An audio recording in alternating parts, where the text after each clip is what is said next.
जय हिंद। भारत माता की। भारत माता की। भारत माता की। सभी स्टूडेंट को मेरा जय हिंद। आज मैं Shri Manjunath Sainik academy Mudalgi, district Belgaum, Karnataka, advocate Laxman ji Adihudi के नेतृत्व में 2004 से ये चल रहा है। ये 17 साल के पीरियड के अंदर कम से कम 10,000 स्टूडेंट को आर्मी के अंदर भेज चुके हैं। आज मुझे इस कर्नाटक की धरती धरा पे मुझे आपको संबोधित करने का, आपको गाइड करने का मौका मिला, इसलिए आप सबका धन्यवाद और मैं आपका आभारी हूँ। इस एकेडमी का नाम हिंदुस्तान के सबसे स्वर्ण अक्षरों में लिखा जाता है और आज हिंदुस्तान की कई शुमार एकेडमियों में इसका नाम है। क्योंकि जब हम आर्मी में, मैं यहाँ पर था आर्मी के अंदर जब ड्यूटी करता था, तब इस एकेडमी के कई जवान मुझे वहाँ पर मुखातिब हुए और उनसे मेरी मुलाकात हुई। उस दौरान मैंने इस एकेडमी का नाम आज से 10 साल पहले सुन लिया था कि यहाँ पर एक कर्नाटक में एक श्री मंजुनाथ सैनिक एकेडमी है जो सबसे बेहतर दर्जे का काम कर रही है, सबसे अच्छी ट्रेनिंग दे रही है। ये यहाँ तक भी नहीं, मैं ये बोलना चाहता हूँ कि एडवोकेट लक्ष्मण जी आधी लड़ाई तो हिंदुस्तान की यही लड़ रहे हैं, यहाँ से कम 10,000 सैनिक का भेजना एक बहुत बड़ी बात है। इसलिए मैं लक्ष्मण जी का बहुत बहुत शुक्रगुजार हूँ और ये देश के लिए ये जो इनका जज्बा है, इनका जो काम करने का तरीका है, उनसे मैं बहुत खुश हूँ। हम भी नहीं, पूरे हिंदुस्तान वासियों को, हमारे को इन पर गर्व है और नाज है। सबसे पहले एक बीच में मैं और नाम भूल गया, सॉरी उनके लिए, कि हमारे सीडीएस जनरल विपिन रावत जी की शहादत को हम भावभीनी श्रद्धांजलि देते हैं, उनको हम नमन करते हैं, कोटि कोटि नमन करते हैं। और हर हिंदुस्तान के फौजी की आंखों में मुझे विपिन रावत जी की झलकियां नजर आती है और हिंदुस्तान इनको कभी नहीं भूल पाएगा, इनकी शहादत को कभी नहीं भूल पाएगा, इनके काम को कभी नहीं भूल पाएगा। और इन्होंने जो ट्रेनिंग दी है, इन्होंने जो वार गेम दिए हैं और इनकी जो हर क्षेत्र के अंदर इनका ट्रेनिंग हो, चाहे सर्जिकल स्ट्राइक हो, चाहे आर्मी की उनके जो जूनियर ऑफिसर्स हो उनकी ट्रेनिंग हो, वो ट्रेनिंग हमेशा जिंदा रहेगी और एक अलग दर्जे की ट्रेनिंग साबित हुई है। और इस इंडियन आर्मी का नाम उन्होंने आज वर्ल्ड के अंदर नंबर 1 पोजीशन लाके छोड़ा है, तो सिर्फ विपिन रावत जी हैं जिनको हम कभी भूल नहीं पाएंगे।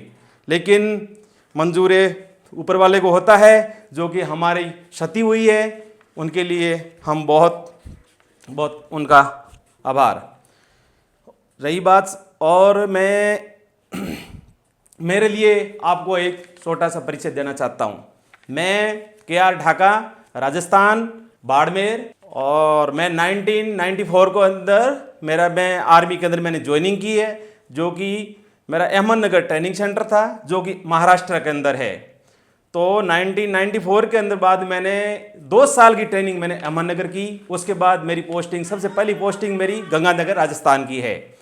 उस दौरान मैंने कई ऐसे काम किए जो मैं आपको बताना चाहता हूँ। 99 की कारगिल लड़ाई के अंदर हमने पूरा भाग लिया और वो लड़ाई हमने बिल्कुल आले दर्जे से लड़ाई वो जीती हमने। और इंडियन आर्मी ने कई लड़ाइयाँ लड़ी हैं, हर लड़ाई के अंदर एक आले दर्जे का प्रदर्शन किया है और आज आपके कंधों पे ये भार थोपा जा रहा है कि आप भी इस इंडियन आर्मी के भागीदार बने और देश सेवा का जज्बा रखें और देश सेवा दें। वो आदमी भाग्यशाली होता है जो देश सेवा करने का, जिसको किसी को मौका मिलता है। मैं बोलता हूं उससे बड़ा कोई खुशनसीब आदमी कोई नहीं हो सकता है। इस क्षेत्र में हर आदमी को जागृत करने की आपकी जिम्मेवारी है, हम सबकी जिम्मेवारी है। आज देश हमारे लिए बहुत महत्वपूर्ण है, देश सबसे पहले है, उसके बाद हम हैं। आज जो हिंदुस्तान की जनता चैन और सुख की नींद सो रही है, तो वो सिर्फ एंड सिर्फ इंडियन आर्मी की वजह से सो रही है। हर जवान आज बॉर्डर पे हो, कहीं भी डटा हुआ है, वो रात हो, दिन हो, सर्दी हो, गर्मी हो, तूफान हो, लेकिन एक इंडियन आर्मी का जवान हमेशा रात और दिन तत्पर रहता है। इसलिए हमारे को खुशी होनी चाहिए। और हर इंसान को मैं ये बोलना चाहता हूं कि इंडियन आर्मी की सेवा के मुकाबले कोई सेवा नहीं है। अगर हमारे को भगवान करे अगले जन्म में भी अगर ये सेवा देने का मौका मिले तो हम उस खुश नसीब होंगे। मेरी पोस्टिंग राजस्थान में, जम्मू एंड कश्मीर में और कारगिल लड़ाई में, और 2001 के अंदर जिस टाइम सांसद पे हमला हुआ था उस टाइम हम बॉर्डर पे हमारी आला दर्जे की हमारा काम रहा है। और इसके अलावा ट्रेनिंग सेंटर के अंदर मेरा ट्रेनिंग सेंटर अहमद नगर, मैं एक पीटी इंस्ट्रक्टर होने के नाते मैंने 3 साल का ट्रेनिंग सेंटर के अंदर इंस्टीट्यूट था। उस ट्रेनिंग जो नए स्टूडेंट जो आर्मी के अंदर भर्ती होकर आते हैं उनकी ट्रेनिंग भी मैंने 3 साल तक मैंने ट्रेनिंग एक इंस्ट्रक्टर के तौर पे मैंने नौकरी की है।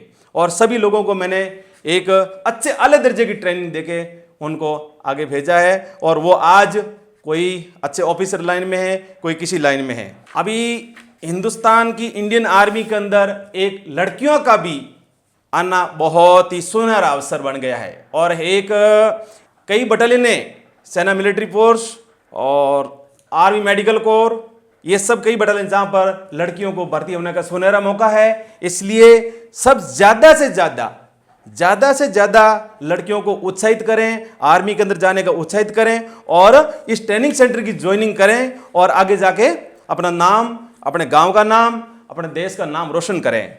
सुविधाएं, इस आर्मी की ऐसी कोई सर्विस नहीं है जो आर्मी के अंदर जो सुविधाएं मिलती हैं बाकी सिविल सर्विस में किसी में सुविधाएं नहीं मिलती है। आपका फैमिली हो, चाहे मेडिकल हो, चाहे कैंटीन सेवा हो, आजीवन पेंशन हो, चाहे किसी साइड से लेकर के भी आर्मी की सुविधाएं सबसे बेहतर सुविधाएं साबित होती है। इसलिए मैं सबसे इस ट्रेनिंग सेंटर के जितने भी स्टूडेंट हैं उनको एक बताना चाहूँगा कि आप मेहनत, रात और दिन की लगन और मेहनत से अच्छी से ट्रेनिंग लें और देश सेवा करने का मौका प्राप्त करें। इससे बढ़िया कोई चीज़ नहीं है और देश सेवा से बढ़कर कोई सेवा नहीं है।